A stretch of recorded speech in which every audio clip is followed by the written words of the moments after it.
58절에 보면 그러므로 내 사랑하는 형제들아, 내 사랑하는 형제들아. 바울이 고린도 교회 교인들을 향해서 그리스도 안에 있는 우리 형제들아, 사랑하는 형제들아, 이 말씀처럼 우리 모두는 다 예수님 안에 한 형제 자매들입니다.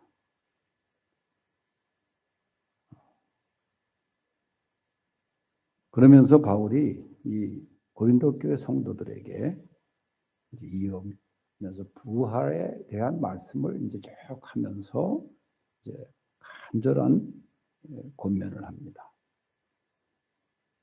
지금 읽은 본문 57절 이전에 쭉 보면은 56절까지 예수님의 부활에 대한 말씀을 하죠.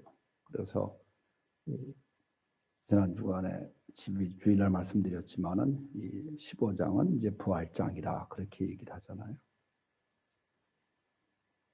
오늘 내 사랑하는 형제들 한 것은 뭐 형제들에게만 해당되는 게, 이건 그냥 총괄적으로 모든 성도들에게, 형제 자매들에게 바울이 권면한 그러한 말씀입니다.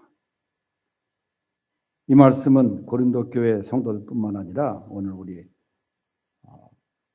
21주년을 맞이해서 하나님 앞에 나와 또 가정에서 예배를 드리는 우리 수지광성교회 모든 성도들에게도 들려주시는 말씀이기도 합니다. 첫째는 승리를 주시는 하나님께 감사하는 형제들입니다. 57절을 다시 한번 다 같이 읽어보겠습니다. 시작.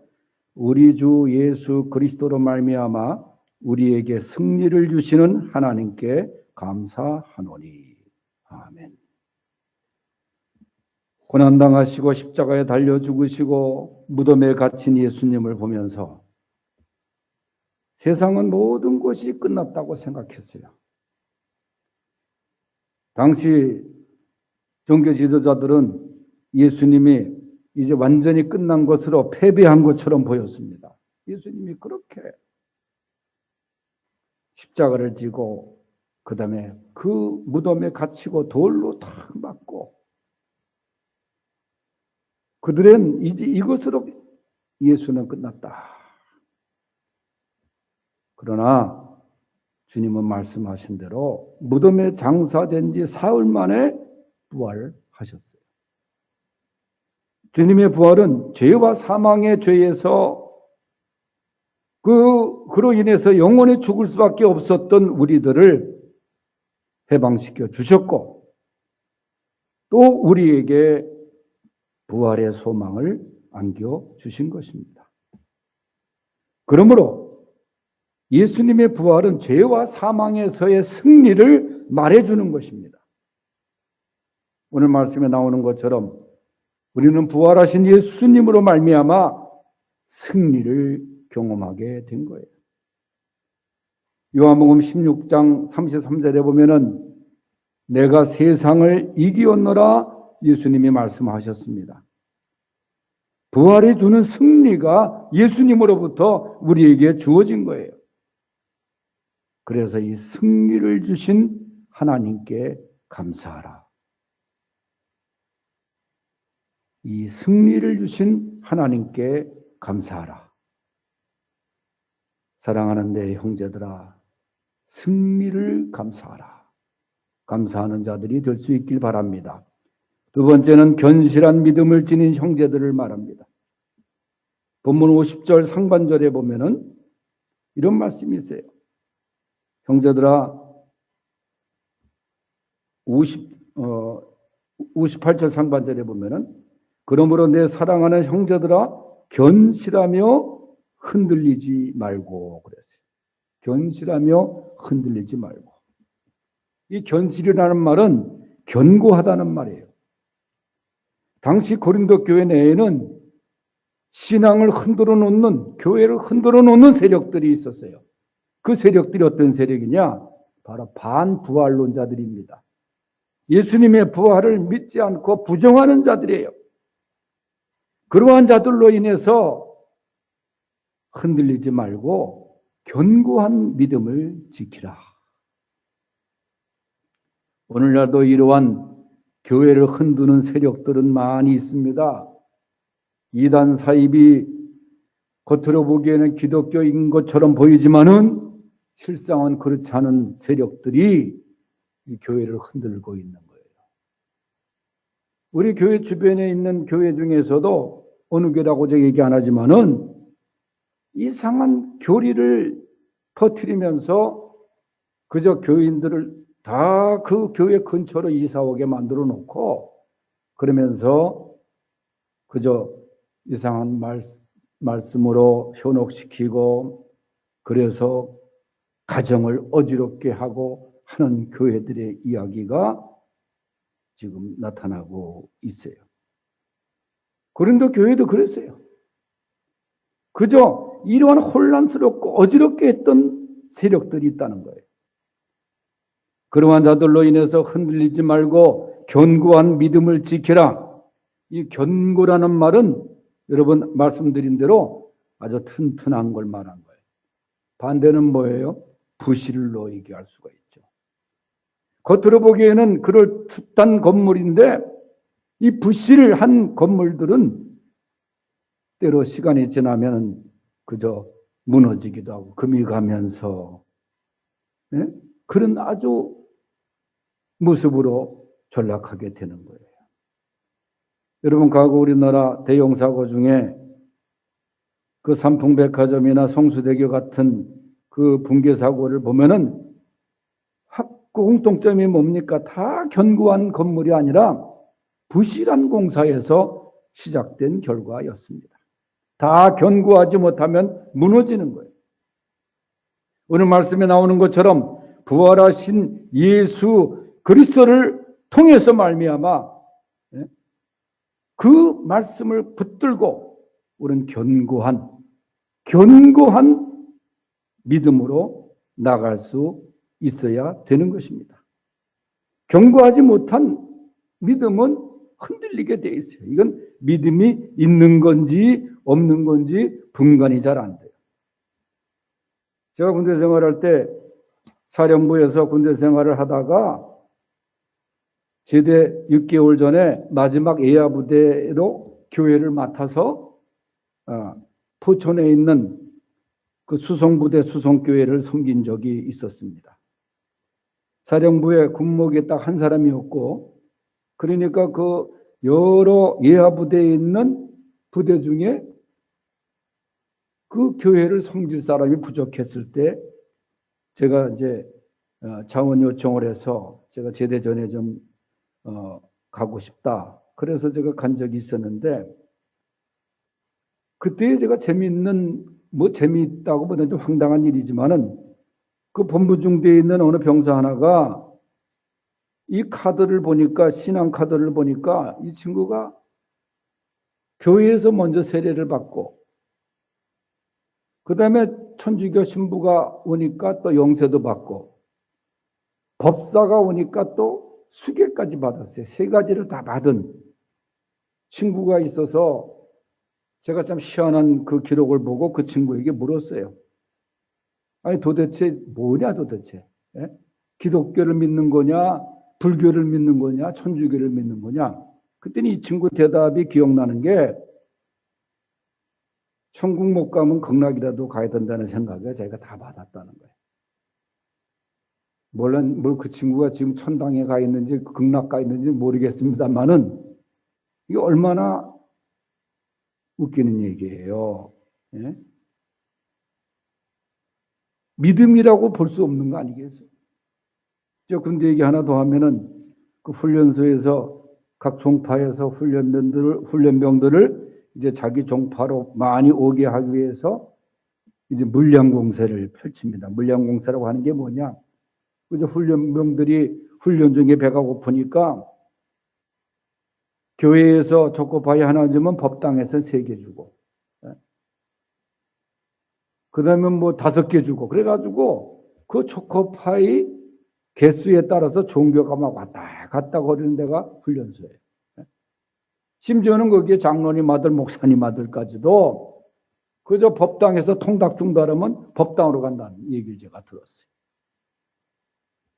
이렇게 흔들리는 게 믿음이 아닙니다. 올바른 믿음이 아니죠. 오늘 고린도 교회 교인들에게 하신 이 바울의 말씀을 보면은 부활에 확실한 믿음이 없기 때문에 믿음이 흔들리는 거예요. 바울은 골로새서 2장 6절에서 그러므로 너희가 그리스도 예수를 주로 받았으니 그 안에서 행하되 그 안에 뿌리를 박으며 세움을 받아 교훈을 받은 대로 믿음에 굳게 서라. 그렇게 말했어요. 예수 그리스도를 주로 받은 사람들 그 안에서 또 그 안에서 이 바울 서신에서 가장 많이 사용한 문장이 뭐냐면 예수 안에서예요. 예수 안에서. 여러분 예수 안에 뿌리를 깊게 내려 흔들리지 않는 견고한 믿음을 지니는 형제 자매들이 될 수 있기를 바랍니다. 주님의 말씀 안에 뿌리를 내리는 견고한 믿음. 여러분 노아가 견고한 믿음으로 방주를 지을 때 세상 말에 그가 귀를 기울이지 않았어요. 여러분 얼마나 말이 많았겠어요. 첫째 말할 수 있는 게 뭡니까? 왜 배를 산꼭대기에다 짓느냐? 강가나 바닷가에다 배를 지어야지. 여러분 우리나라 조선소가 어디 시내 한복판에 있는 곳이 어디 있어요? 다 저 거제도나 저 울산이나 바닷가에 있지. 그런데 노아는 산꼭대기에다 그 배를 짓는 거야. 얼마나 세상에 그 말소리가 많았겠어요. 노아가 말을 안 들으니까 아마 아들들의 친구들이 그랬을 거야. 네 아버지 좀 말리라고 말이죠. 그래도 묵묵하게 왜? 하나님의 말씀에 견고한 신앙으로. 그래서 노아는 순종을 했어요. 그런 견실한 믿음으로 묵묵히 배를 지었고 하나님의 홍수 심판에 노아와 그 식구들까지 구원을 받을 수 있었던 것 아닙니까? 견실한 믿음, 흔들리지 않는 믿음의 형제들, 바로 내 사랑하는 형제들입니다. 세 번째는 항상 주의 일에 힘쓰는 형제들입니다. 본문 58절 중간에 보면은 항상 주의 일에 더욱 힘쓰는 자들이더라. 이는 너희 수고가 주 안에서 헛되지 않은 줄 알미라. 여러분 주의 일은 대충 하는 것이 아닙니다. 적당히 하는 게 아닙니다. 오늘 말씀에 보면은 힘쓰라 그렇게 얘기를 했어요. 제가 장로신학대학교에 다닐 때 봄가을로 체육대회가 있었어요. 우리 김경 목사님도 거기에 참여를 하셨었는데 이게 종목 중에 하나 있었던 게 줄다리기예요. 과별로 이제 경기를 하게 되면은 여러분 그 나 하나쯤이야 하고 힘을 쓰지 않고 줄만 잡고 있으면 끌려가게 돼 있는 거예요. 줄다리기는 정말 힘을 써야 돼. 힘써서 당겨야 돼. 주의 일을 하는 데 있어서 골로새서 1장 29절에 보면은 사도 바울도 그랬어요. 내가 일을 위하여 주의 일을 위하여 나도 내 속에서 능력으로 역사하시는 이의 역사를 따라 힘을 다하여 수고하노라. 교회 일꾼은 항상 주의 일에 이렇게 최선을 다하는 거예요. 그런데 여기서 내 힘만 의지하면 우리들은 연약해서 무너질 수도 있어요. 그런데 여기 보면은 내 속에서 능력으로 역사하시는 이의 역사. 이게 뭡니까? 성령의 힘으로. 항상 주의 일에 힘쓰는 자들. 그 형제 자매들. 그러면 오늘 말씀에 있는 대로 주의 일은 반드시 열매를 맺는다. 이는 너희 수고가 주 안에서 헛되지 않은 줄 알미라. 여러분 세상 일에 얼마나 헛수고가 많습니까? 여러분 컴퓨터 초기에 할 때 보면은 내가 정말 정성스럽게 이 자판을 두들겨서 원고를 작성했는데 뭐를 하나 잘못 누르면 한순간에 날아가 버리는 거예요. 얼마나 허망한지 몰라. 그럼 다시 시작해야 돼. 여러분 세상에 그런 일이 얼마나 많습니까? 열심히 했는데 다 헛수고가 되고. 그러나 오늘 말씀해 보면은 주 안에서의 수고는 절대 헛된 것이 아니니라. 주님의 말씀입니다. 약속의 말씀입니다. 주 안에서 수고는 반드시 귀한 상급으로 갚아주신다는 것입니다. 그러므로 우리는 항상 주의 일에 힘쓰는 자들이 되어야 됩니다. 내 사랑하는 형제 자매들아. 고린도 교회를 향하신 말씀 오늘 21주년 맞이하는 우리 수지광성교회 형제 자매들에게 들려주시는 말씀인 줄로 믿습니다. 기도하겠습니다. 하나님 아버지, 오늘 사도 바울이 내 사랑하는 형제들아 권면했던 이 말씀을 오늘 이 시간 우리가 받습니다. 승리를 안겨주시는 하나님께 감사하는 성도들, 견실한 믿음으로 하나님께 영광 돌리고 항상 주의 일에 힘쓰는 성도들 되게 하여 주시옵소서. 예수님의 이름으로 기도하옵나이다. 아멘.